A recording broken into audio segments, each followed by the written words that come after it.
When Andrew Carnegie died, the wee little Scotsman that built the big steel industry, when he died, they opened up his desk, and in one of the desk drawers, they found a slip of paper. On that piece of paper, Mr. Carnegie had written his goal for his life, and he wrote it when he was in his 20s. And on that piece of paper, it said, I'm going to spend the first half of my life accumulating money. I'm going to spend the last half of my life giving it all away. What a goal. He got so inspired by that goal that the first half of his life he accumulated $450 million. And the last half of his life he gave it all away. Good question tonight. What's got you turned on? What's got you bombed out of sight to get up early and stay up late and hit it all day? Next question. What's got you turned off?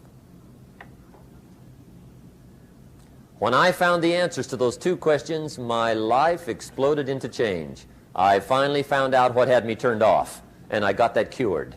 And then I got me a long enough list of reasons to turn me on. And once the lights went on for me, age 25, they've never gone out. I've fallen out of the sky a few times, but I've never lost that drive to make something unique out of my life. See, reasons altered my whole life. Now, there's another list of reasons called nitty-gritty. Hard little reasons. Sometimes those little reasons are the most powerful reasons that can change your life. Sometimes it doesn't take much. I now carry several $100s in my money clip. It's only a few $100s, but it was one of those reasons turned my life around. Just before I met Mr. Schoaf, I heard a knock at the door. I go to the door, and there's a little girl standing there about this tall selling Girl Scout cookies. And she gave me one of the finest sales presentations I've ever heard. Special deal, several flavors, this whole package of stuff, $2. And with a big smile, she very politely asked me to buy. And I wanted to. Big problem. I'm broke. I don't have $2. And to this day, I can remember the pain and the embarrassment. I'm a father, I'm a husband, I've been to college, I'm working, I'm 25, I don't have $2. And I didn't want to tell her that for some reason. So I did what I thought was next best. I lied to her. I said, hey, look, I've already bought lots of Girl Scout cookies. I've still got plenty stacked in the house, which was not true. But it seemed to get me off the hook for the moment. She said, well, gosh, that's wonderful. Thank you very much. And she went away. When she left, I closed the door, and that was the day I said to myself, I don't want to live like this anymore. I've had it with lying, and I've had it with being broke. I'm never going to let this happen to me ever again.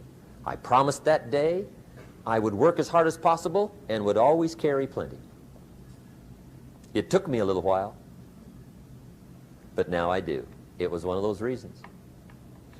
And I guess I carry plenty for two reasons. One is the way it makes me feel, but also in case I bump into another Girl Scout selling cookies. Right? I'm ready.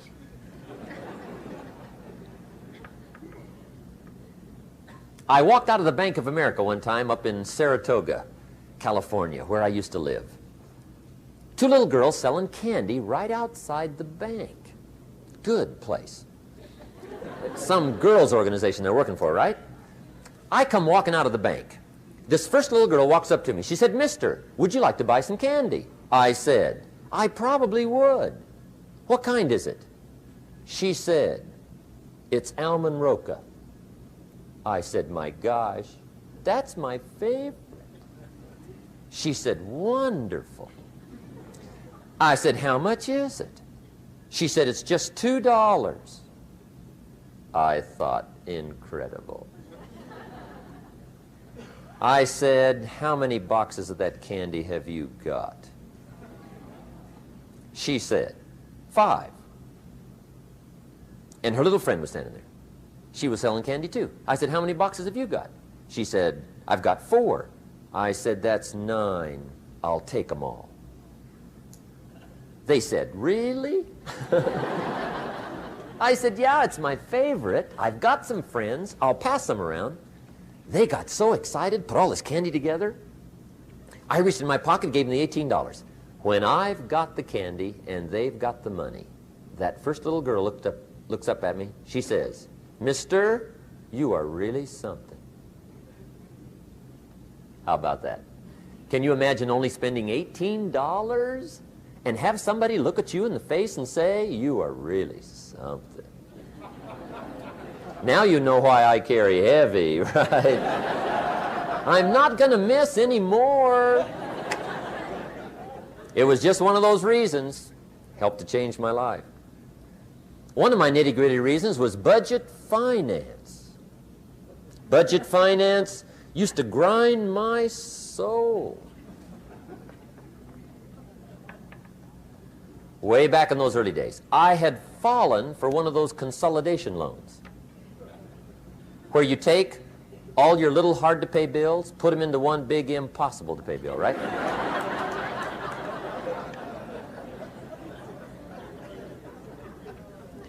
I would get 4 or 5 payments behind. This one guy used to call me day and night. I don't think they're allowed to do that anymore. Harassed me. Threatened to run me in front of the judge. Threatened to ruin my credit. Threatened to embarrass my family. One day he said, we're going to come get your car, drag it rear end up down the street in front of your neighbors. The guy even called me a flake. And back in those days, I'm broke, I'm pitiful, there's nothing I can do about it. But I never forgot how the guy treated me. And when I met Mr. Schoaf and I got my life straightened out and the money started to flow, that was one of my first projects, budget finance. I poured it on day and night. I finally put all the money together I owed him, which was considerable. I picked a day for the payoff. And when the payoff day came, I put the money in small bills in a big briefcase. And I walked into the budget finance office on Wilshire Boulevard in Los Angeles. The guy who harassed me so often, his desk was about 3 back. I walked right up to his desk, startled him. He wondered what I was doing there.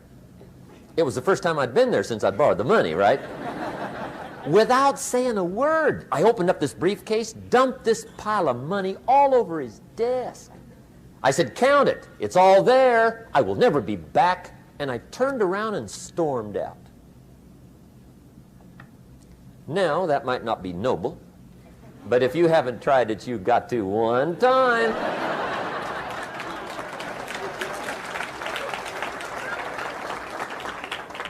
It can be the day that turns your life around. All you need is a reason that turns you on. One of my dear friends, Robert Depew, Bobby used to be a school teacher in Lindsay, olive capital of the world. Bobby taught school several years, got a little weary teaching school. One day decided he wanted to get into sales. So without telling anybody, he just up and quit his job teaching school and jumped into sales. When he did, his brother made fun of him, laughed at him, put him down, said Robert's lost his mind. Had a good job teaching school, now he thinks he's a salesman. He's going to go down the drain, lose everything. Just put him down something fierce. Bobby said, the way my brother acted when I got into sales, he said that made me so mad, I decided to get rich. And my question for you tonight is it possible to get that mad? Of course. Wealth is not a matter of intelligence. It's a matter of inspiration. Today, Robert happens to be one of my millionaire friends. Bobby's rich.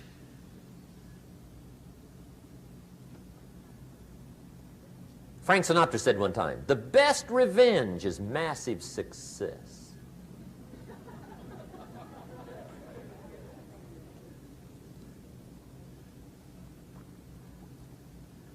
Hey, get you a long enough list of reasons so that after tonight you never lack for inspiration. You might not have all the answers right away, but you can get the answers if you can get the reasons.